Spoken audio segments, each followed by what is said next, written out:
So from here, we would like to record the value of the frequency on the sheet of paper. So the frequency itself is equal to 15 Hertz, and we need to collect the voltage, total voltage, and the voltage on the resistance itself. And we need to get the time, or the time difference between the two values, the delta T, between the two peaks. So first,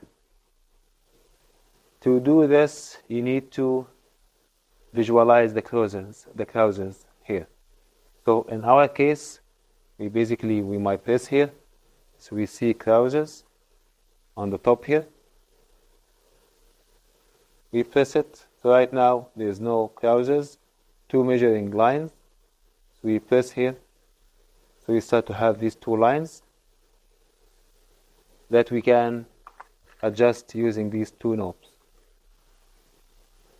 If we change this one, we can see that the line A, which has the mark A on it, it is going right and left. So at this point, we need to make it on the top of the blue peak. The yellow curve. Okay, so we are almost on the top. Start to move it until we are on the top.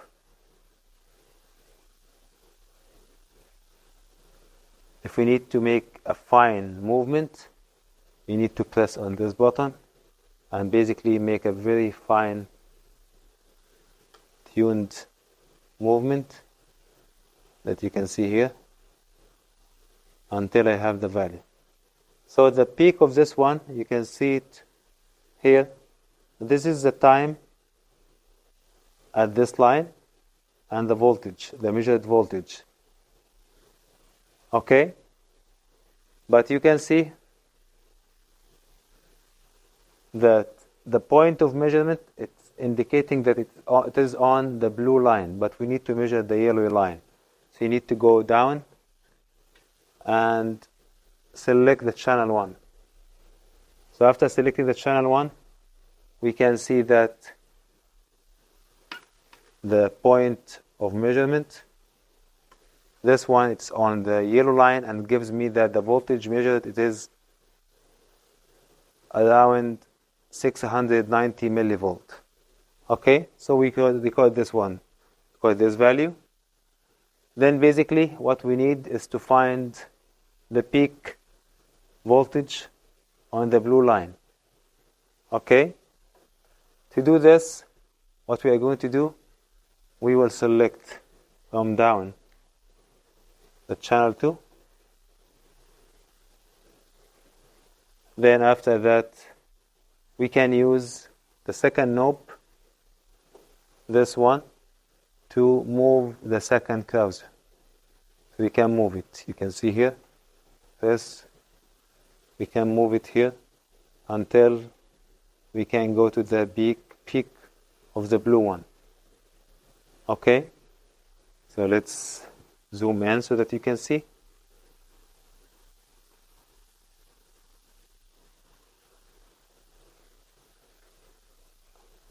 So you can see that this is almost the peak of the blue line, and it gives us this value.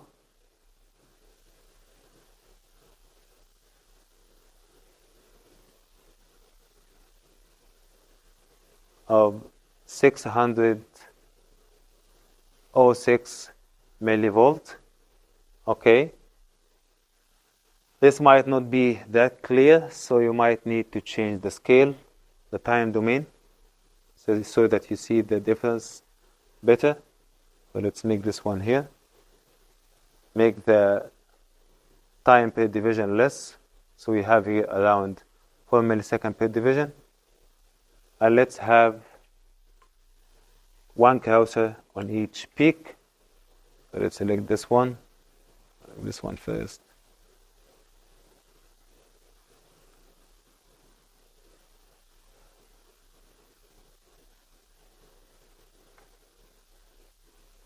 So let's make this one cursor 2. Let's make closer to on the yellow one. Choose channel. That's almost here.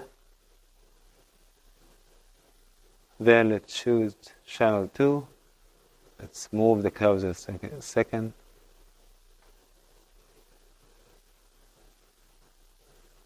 Okay. Then this graph, it gives you the change of time between these two cursors, the distance, the time difference between both of them. So it's 3.4 milliseconds. So you record this one. The next step, it's basically we need to change the frequency that we supply the circuit, and based on that, we will continue recording the voltage, maximum voltage on the total voltage with the yellow curve, then the voltage on the resistance, which is the blue curve, and the time difference. Let's do this for the 2000 value. We have 2000 hertz. So we see here, it's too many cycles. We change the time domain, make it until we have almost one complete cycle. Let's see this one.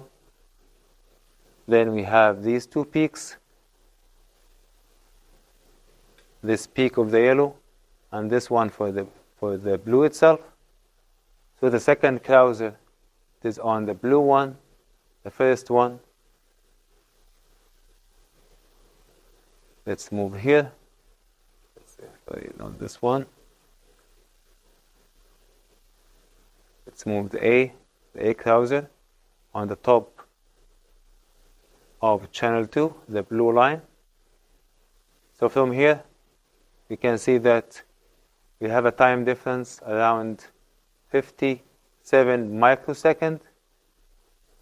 And basically we can get the voltage of each peak, which is one of them is around 400 millivolt. The other one is about 530 millivolt. So we keep recording and changing the frequencies here until basically we do this different times.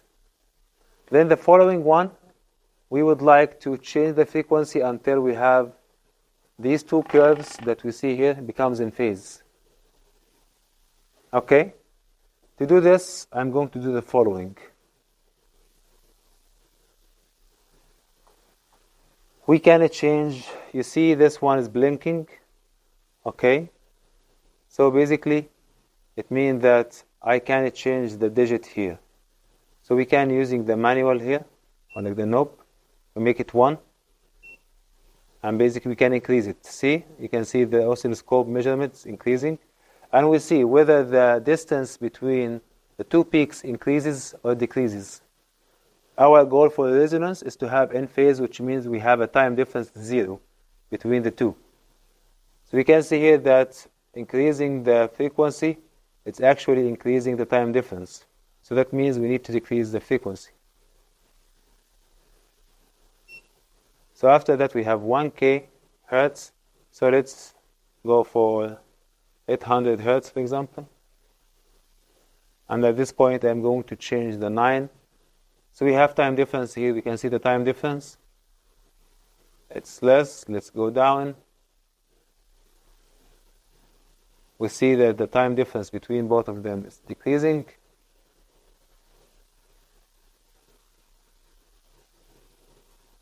Go down, down.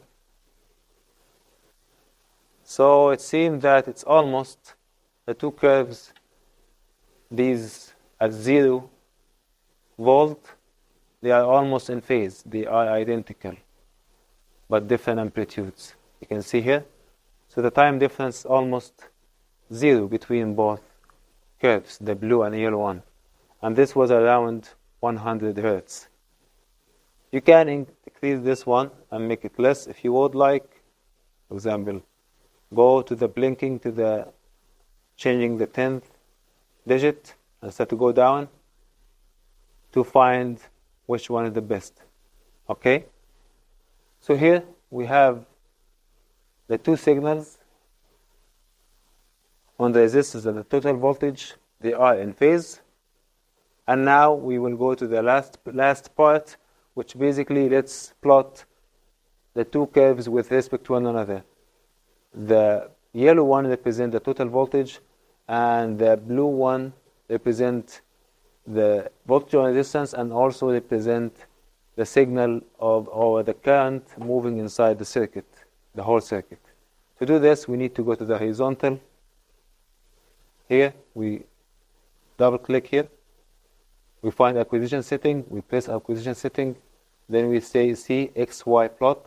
We press it. So we make it on. So we can see that we can plot the voltage, total voltage, and the Y-axis, and the X-axis has the voltage of the resistance, which represents the current in the circuit. So we can see we have a line here. But see what would happen if we change it. The frequency here. See the curve? Do you see the relationship, XY relationship? It becomes an ellipse. Okay, when I change the frequency, it becomes an ellipse. And it's not line anymore, it's not linear function. The relationship between the total voltage and the current in the circuit is not linear function anymore, because we have the reactance of the inductor and the capacitor, which creates some phase difference. So only when you are at resonance frequency, you will have a linear relationship between the current and voltage, and the impedance is going to be minimum, and the current is going to be maximum. And this is around, for our case, around 100 Hertz. I hope you learned something today, how to use the function generator, how to use the oscilloscope, and also the PASCO RLC circuit. I hope the lab for today, the RLC circuit, was good for you and beneficial. So if you like this video, please like it and subscribe, and see you in the next physics lab video. See you soon. Resistance slows the flow as heat, you'll see. Inductance stores magnetic energy.